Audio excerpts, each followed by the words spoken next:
Tagalupa, na viral ang mukha. Bip, bip, bip, bip, bip. Bumibip, bip, bip, bip, bip, bip, bip, bip, bip, bip, bip na ba? Ang lahat. Martian. Enrico Pañero. Bip, bip, bip, bip, bip. Bip, bip, bip, bip, bip, bip, bip. Bip, bip, bip, bip, bip. Titilaok! Titilaok! Bip, bip, bip, bip, bip. Ito na ang 101.1 Yes FM Balitang Habang tayo mga Yes Friend ay naghihintay kung kailan magiging 20 pesos ang bigas. Pangarap ka na lang ba? O magiging katotohanan pa? Sana maging 20 na ang bigas. Napakanta tuloy si Martian, no?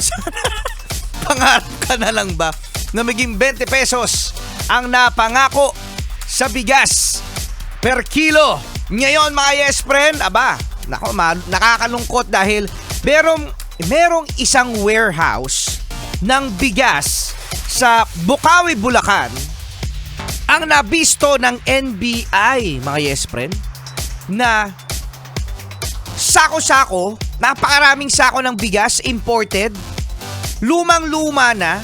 Ang sako mga Yes Friend ay puro alikabok, no? Madumi na yung sako. At ang ginagawa dun sa warehouse, Ano?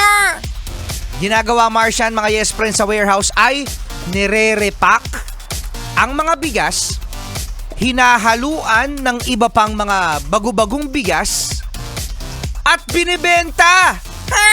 At eto pang malupit, pinababanguhan pa. Ay, mabango. Oo, para hindi mag-amoy. Luma.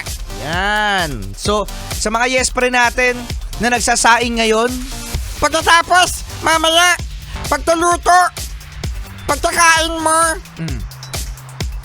mapapa, pwe! Pwe!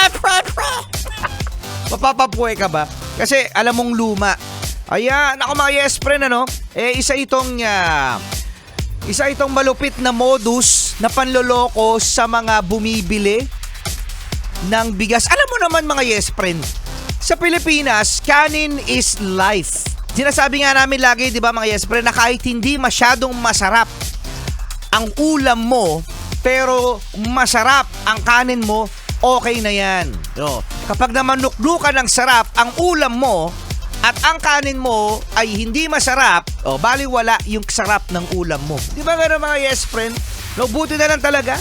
Kahit papano, nabiso itong modus na ito mga Yes Friend dahil pinababanguhan lang yung lumang bigas para mas magmukhang attractive. Pero kapag sinaing mo na, Pwe! mapapapuwe ka na lang nga, sabi ni Martian. Ayan, siya mga Yes Friend, yan ang ating Yes FM Balitang Kasama nyo pa rin Rico Pañero At ang cuteness overload, Martian. Ang cute ko talaga. dito pa rin sa 101.1 Yes FM. Sa Yes FM, Cholig!